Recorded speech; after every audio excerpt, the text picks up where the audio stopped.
If you are into the professional jiu-jitsu scene, you have most likely heard about the drama between the Craig Jones Invitational and ADCC. $1 million cash prizes, top competitors switching over, and a lot of internet trolling. But in this video, we are not going to go into the differences between CGI and ADCC. There are plenty of other YouTube videos explaining that. In this video, I wanted to go a little deeper into the philosophies of the two men behind both promotions, Craig Jones, the man behind CJI, and Mo Jassim, the head organizer of ADCC. I'm sure at one point both of these men considered each other friends, but now we are at a point where they are going head to head with each other over the ideology of what it means to grow the sport of jiu-jitsu. Craig wants athletes to get paid more, and Mo is mainly focused on bringing jiu-jitsu to the mainstream. I want to focus on Craig Jones first because his life is easy to document if you do a few Google searches. Born in 1991 in Australia, starts jiu-jitsu at the age of 15 with his cousin. In 2014, he participates in the ADCC trials in South Korea, and at this point of his life, he was broke and just trying to survive. First ADCC I qualified for, I sold my car so I could afford to buy the flight to South Korea to do the trials. I was really broke, so I would do, I was only sleeping 4 hours a night.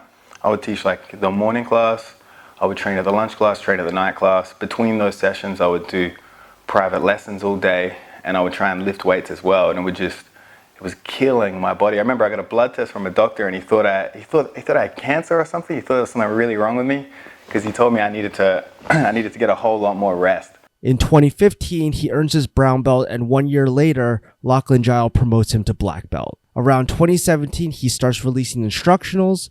In 2019, he competes in ADCC and gets silver in the minus 88 kilo division. Craig then decides to move to New York City to train with John Danaher to improve his jiu-jitsu, and the monsters that are all training together are appropriately named the Danaher Death Squad.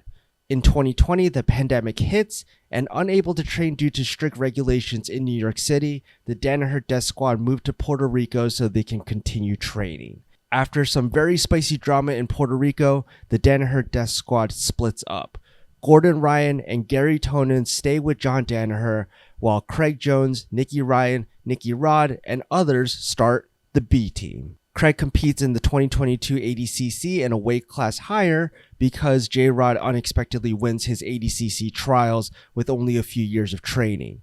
Craig manages to get second place, but this time in the minus 99 kilo division. And a new meme is born. Now the year is 2024. Even though Craig hasn't won a major title through IBJJF or ADCC, he is financially successful through selling seminars, instructionals, YouTube, owning a gym, consistent selling out merch, and taking super fights and special rule sets that give him an advantage, and overall just being a very savvy entrepreneurial jiu-jitsu influencer.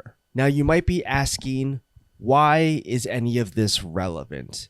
Because I wanted to highlight that Craig Jones is the classic example of someone who was broke, grinded his way to financial success, and now feels the need to help others because of the position he is in. Even though he makes constant jokes about jiu-jitsu being super gay, deep down I'm sure he has a lot of love for his fellow athletes and wants to see them get paid for their dedication to a sport that currently has no money. Now let's compare that to the current head organizer of ADCC, Mo Jassim. There isn't a lot of background information on Mo other than a few rare interviews about his past. The best one I could find is from sensobjj.com, and here are some things that we learned from the interview. In 2001, Mo watched his first ADCC when he went to go visit family in Abu Dhabi.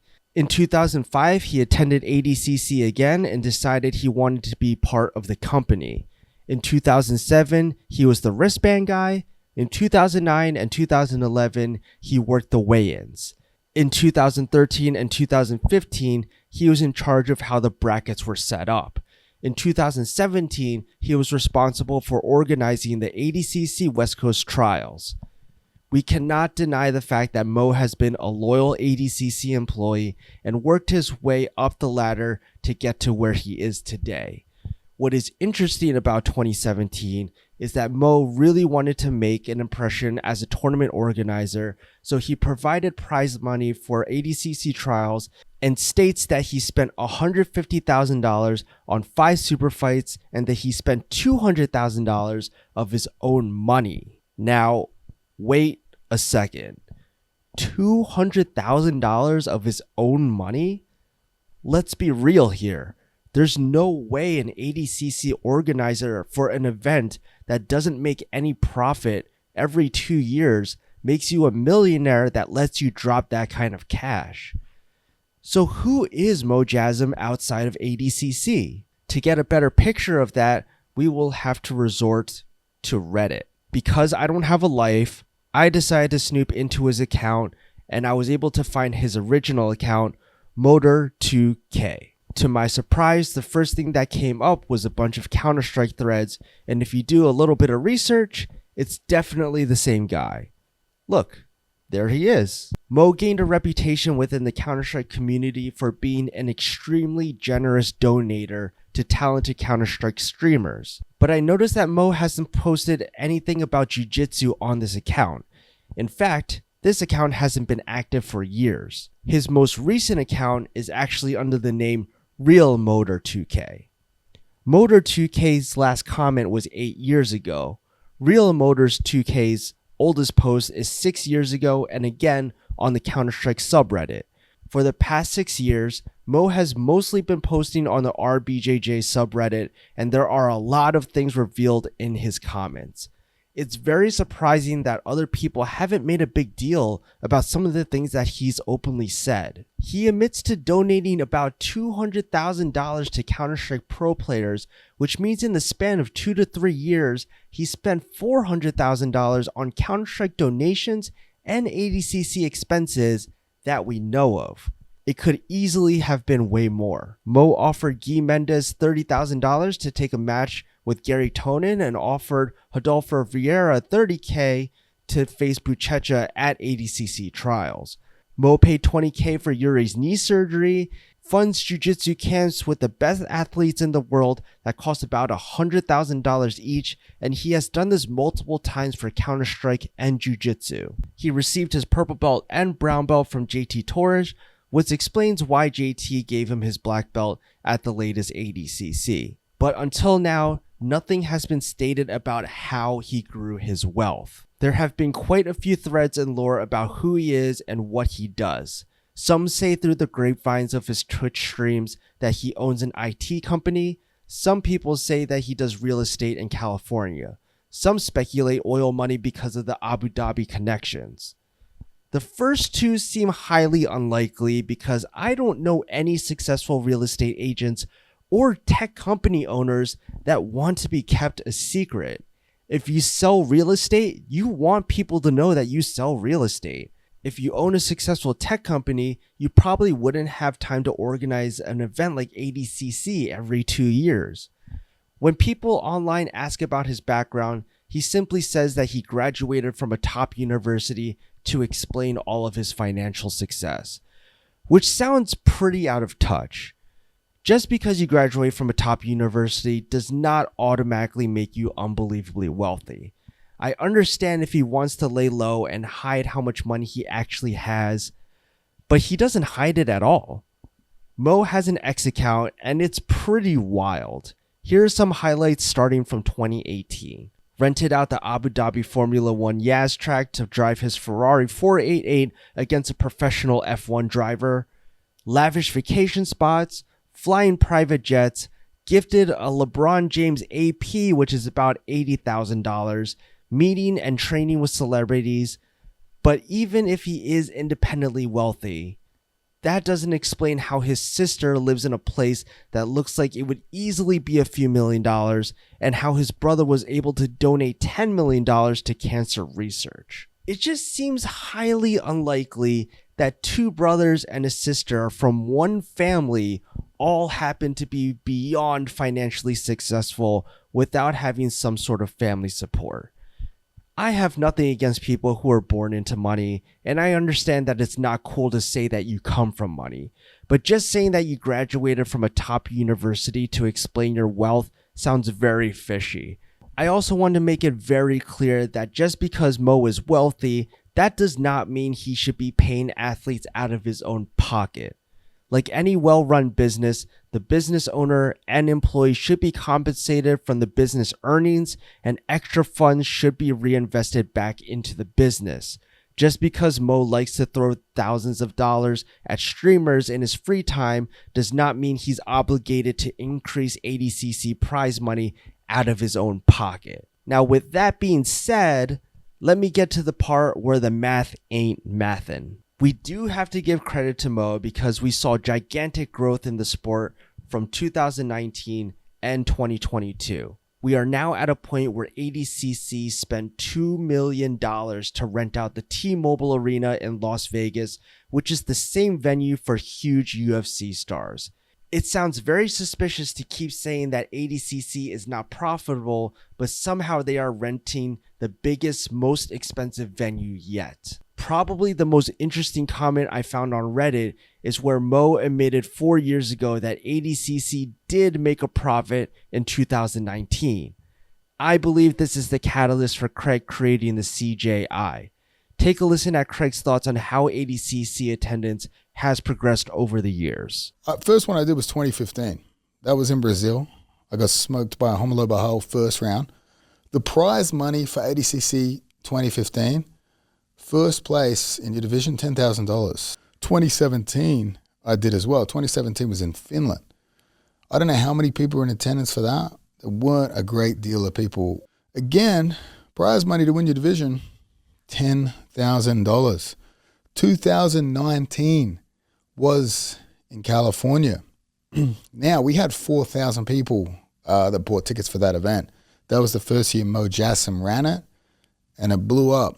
Prize money, $10,000. We come back in 2022, full sellout, 13,000 tickets sold. Mo Jassim crushes the promotion again. You win 4 matches, you get $10,000 again. So again, the sport is growing. It's growing at an exponential rate. 2024, already over 10,000 tickets sold. Crazy amount of tickets sold. It's in T-Mobile. It's in the UFC venue for Las Vegas. And it's likely going to sell out 18,000 tickets. As it stands, for me to participate in that and win it, which we all know I'm not going to do, would be $10,000. With Mo confirming that ADCC was profitable in 2019, that means they were profitable with 4,000 tickets sold. In 2022, there were over 10,000 tickets sold, over double the attendance from the last event, which would mean more profit, right? Right? Well, maybe. While it sounds like 2022 should have been profitable, there is a real possibility that it didn't make a profit due to the overproduction that Craig has been critical of. 2022's venue was bigger than 2019's venue, which obviously means that it's going to cost more money. They paid for pyrotechnics. They paid for a line of drummers, lighting and visuals. They paid the crazy Pride lady to announce names. They paid for Bruce Buffer, which is about like $30,000 to $50,000. You get the point. My own personal speculation is that even though ADCC spent a lot more money in 2022 compared to 2019, I still think they made a profit and reinvested all of that money into ADCC 2024 without thinking about raising athlete pay. It doesn't make sense to me that they would rent out the Thomas and Mack Arena, which costs about $30,000 to do, make no money, and then go to a $2 million T-Mobile Arena the next event. Of course, this is all guesswork coming from a random YouTuber. But if Craig is willing to put this much effort into something that he's not getting paid for, I'm probably onto something. At the end of the day, we are learning that competition is good for the sport. We have already seen ADCC confirm that they will be providing show money for all their competitors now, and that the women's division will get paid the same amount as the men's division. While the compensation isn't mind-blowing, it's a very good start in the right direction. It will be very interesting to see how everything shakes out in the next few months. Let me know what you guys think about the CGAI and ADCC below in the comments, and I will see you in the next video. Guys, we're hearing rumors about secret backroom show money deals, which is funny. You can try to keep a secret, but it's almost impossible. We're out here in Odessa, Ukraine, hearing about these secret deals. So some athletes are getting show money to guarantee their participation in the event I'm basically combating with my event, right? So if they can afford to give you show money, why can they not simply raise the prize money? They said they couldn't raise the prize money, however they did it for the women's athletes. They raised prize money for the women to that of equal as the men. But now they're giving secret show money deals, which begs the question, why would they do that? They're doing that not as a token of appreciation, but to basically keep you silent and maintain the status quo and the control over the sport that they do. If our event is successful and all athletes come together, we have much more leverage for the future for ourselves and for future generations in the sport. However, if you take that secret show money, and again, no judgment because some of you guys really need the money, I just think you're a little short-sighted there because we have power in numbers and you're really selling yourself short to the other athletes, and we lose a bit of the leverage to force them to raise prize money in the future. They can raise prize money, instead they choose to give people secret show money. They're buying your silence with that move.